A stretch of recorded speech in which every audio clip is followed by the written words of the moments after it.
2 years ago, I hit my lowest point. It was sophomore year spring break, and what should have been so much fun, I went to the beach with my friends, actually turned out to be a week where all I wanted to do was cry every single day. I vividly remember the feelings of depression, anxiety, confusion, and overall just feeling so lost. However, fast forward to today, I'm excited to share that I no longer feel that way. I could not feel further from that way.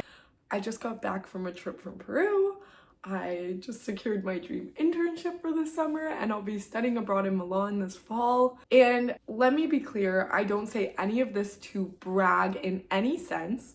I say it only to show it is possible to go from suffering to thriving and living your wildest dreams. So if you take anything away from that video, please let it be that. It is possible. And that's really my only goal on this YouTube channel, is to help you do that. So if you're new here, hello, my name is Gracie, welcome. And if you're returning, welcome back. I'm so happy that you're here. And today I'll be sharing 3 things that I wish I could have been told when I was on the beach that day. So let's just get straight into it. So you're probably wondering, what even is it that caused you to feel that way? Well, let me share. Let me get vulnerable for a second. I was actually in a very toxic and emotionally abusive relationship a few years ago during that time. It was your classic gaslighting, narcissist, isolation mix of a relationship. And for a long time, that was my answer, was that I was in an emotionally abusive, toxic relationship, and that's why I was depressed. However, being able to reflect a little more objectively now, I know that what he did to me isn't the real reason I was that low. It was my own choice to stay. I chose to stay every single day in a situation that was hurting me and disrespecting me and my boundaries and just overall making my life worse. And that's what caused me to get that low. So let that be context, and let that lead us into the first thing I wish I knew, is that this is a choice. The situation that you are in is a choice. This applies to a plethora of situations. I'm going to refer to my own experience in this relationship. However, this could apply to a job you don't like, a friendship that is toxic, any situation where you feel like something is off, but you haven't done anything about it yet, or aren't sure, or you are just feeling down. This applies to anything, because it all comes down to that same premise of we feel powerless, out of control, and it causes us to feel depressed. So please tailor this to the situation you're in. So again, the first thing I wish I could have told myself is that you have a choice. You are not stuck in this relationship. You have a choice. Every single day that you stay, you have a choice to do that, and you are making the choice to do that. And also, no choice is still a choice. So if you're not choosing to leave and you're not choosing to change, then you're choosing to be there. And that's something I really didn't know at the time. It's also something I couldn't even really fathom at the time. Like, it really felt like there was no choice and that I was powerless. And I remember I used to place so much blame for years after as well. I used to place so much blame on this guy because I was so angry and feeling betrayed and not understanding of how he could do those things to me. And let me just say really quick, that is completely valid. Like, someone treating you like crap and disrespecting you, betraying you, like, it is so okay to feel angry. However, every day you choose to stay after that is not on them anymore. They showed you their true self. They were very clear about how they feel towards you when they did whatever action they did that upset you. And every single second from past that action is on you. It falls on you that you chose to put up with that and stay for that. So I wish I could have known that, because it really didn't feel like I had a choice at the time. So let me tell you right now, you have the choice to walk away.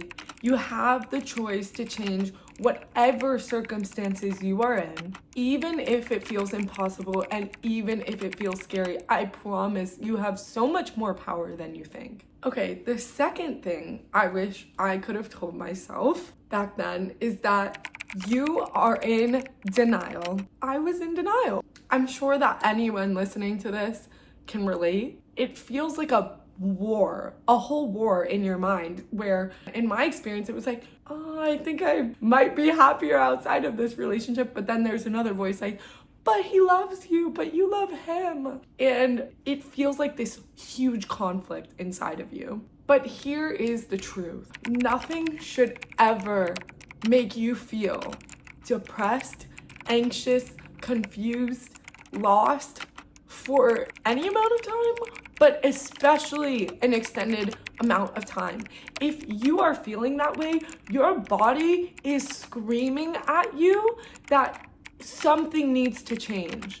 And when it gets to depression, it means that you've ignored it for too long. So I promise you, if you feel any of those emotions, listen to your body. It is trying to get your attention and to tell you that this is not where it wants to be. Whether it's a job, a friendship, a relationship, no matter what situation, your body is trying to talk to you. And you know that. Because I'm sure as I'm speaking, a situation is coming to your mind. And everything I'm saying is resonating with that situation that you're in. It's almost funny how we will stay as humans in an uncomfortable situation until the pain of leaving is greater than the pain of staying. Because we value comfort so much. We don't like change. It's just not how we are. And I completely get it. I stayed for years and my intuition was screaming at me the entire time. I knew probably from before this guy did anything wrong that he wasn't the one for me. And yet I stayed and I denied myself, and it only made things worse for me. I'm still working to this day on regaining that trust with myself and my intuition, because I was in total denial. So I wish I could go back and tell myself, look, nothing is meant to make you feel this way. And also, there's nothing wrong with taking a break. If it does, if whatever it is loves you or is meant for you, that's what they mean when they say whatever's meant for you will not leave you. It means if you're uncomfortable or not liking something, you can walk away with the clarity that if it's meant to be yours, you will find your way back naturally, not by a crazy person sliding in your DMs or finding you in the city that you're in. Naturally, you will literally be like, whoa, that's so crazy. But again, I get it. Especially if it's your first relationship or it's been a very long relationship. It's so easy to think it's love, but that's not the kind of love that you want. So remember, denial is powerful, but it's not actually protecting you. It's keeping you stuck and it's making things worse for you. So the quicker that you realize that no situation would make you feel this way that is right for you, the quicker you can get to what is right for you. Which leads me to lesson 3. I would love the opportunity to speak to myself and tell her that it gets better, that what you're going through is temporary, and that there is a beautiful life, your wildest dreams waiting to be fulfilled on the other side of things. And almost the way I see it now, the deeper the pain you're in, it's like you're in your chrysalis. Like, this is going to transform you. This is all just part of the process, and it sucks. This part sucks. I'm sure you wish you could get to the part where you understand it or can do something with it, but this is all part of it, and it's temporary, and it's leading you to your purpose where you're meant to be, but you have to want that, and you have to allow that to guide you.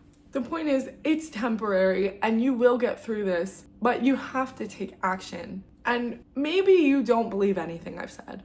Maybe your brain, it kind of resonated, but then by the time I got done speaking, your brain was like, no, that's not me, we love each other, or I like this job, and I like it enough, like I want to stay here. Like, your brain will do that. It will not stop doing that. And I totally get it. I've been there. So disregard everything. Let's focus on what truly feels like it's within your control and isn't your control. I recommend that you do a life audit. Do a life audit. See, maybe you're not happy with, if you're in college, your major, maybe you don't love your job, maybe you wish you moved a little more or ate a little better. Okay, let's pick one area, just one, and pick one tiny thing we can do to make it better. So, maybe, okay, I'm gonna eat one vegetable today. This is my only and first goal of today, is that I'm gonna eat one vegetable, or I'm just gonna go outside today, or I'm gonna walk for 5 minutes and listen to 2 songs while I walk. Maybe it's like, okay, you hate your major? I'm going to attend an info series for a different major. That's it.